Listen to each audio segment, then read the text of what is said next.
Man spots deer with bucket stuck to her face and jumps in ice-cold water to save her.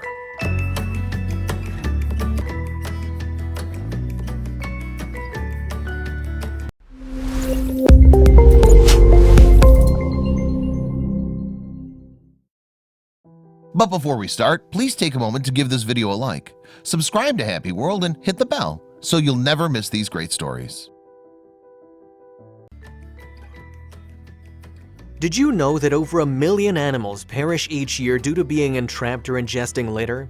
Bright-colored litter would look irresistible for birds, while plastics often look like jellyfish for some marine animals. Some animals can also be injured because of broken bottles or glasses. These are just some of the many causes of death by litter. But buckets can be dangerous too. Frank Floridi of Strong Island Animal Rescue League posted a viral video of him trying to rescue a trapped deer. The deer was already disoriented because of the extremely cold water. As much as it tried to go back to the shore, she wasn't able to do so because she couldn't even find her way out of the water. Her head was stuck in a bucket.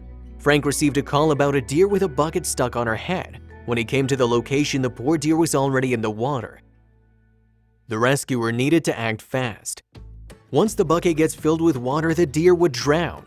Frank immediately took his vest and boots off and jumped into the water. The water was icy cold, but Frank had to do it.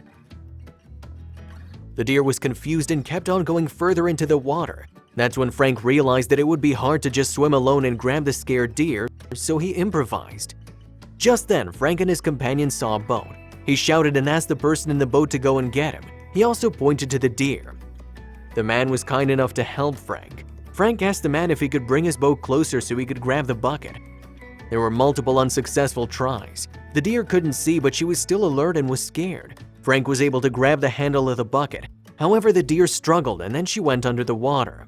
At first, they thought it had gotten worse. We can hear Frank saying that the deer went down in the water. Then the man yelled, and they saw the deer again, now without the bucket. At last, the deer was free. The bucket had slid off. The men cheered and said that the deer could swim back. They went back to where the bucket was to retrieve it. As responsible people, they wouldn't leave the bucket there knowing some other animal can be in danger because of it. The deer was still there. She was just swimming in circles. I bear hugged her against the boat and he drove us back to shore. As we got back to the shore, I was still holding her on the front of the boat, said Frank to ABC7. She seemed very calm. She knew she was being helped. Once they reached the shore, the deer struggled a bit. She was letting Frank know that she now wanted to go on her own, and she did. She ran, and this made the men smile. Let this be a reminder for all of us that animals can suffer if we don't become responsible for our trash.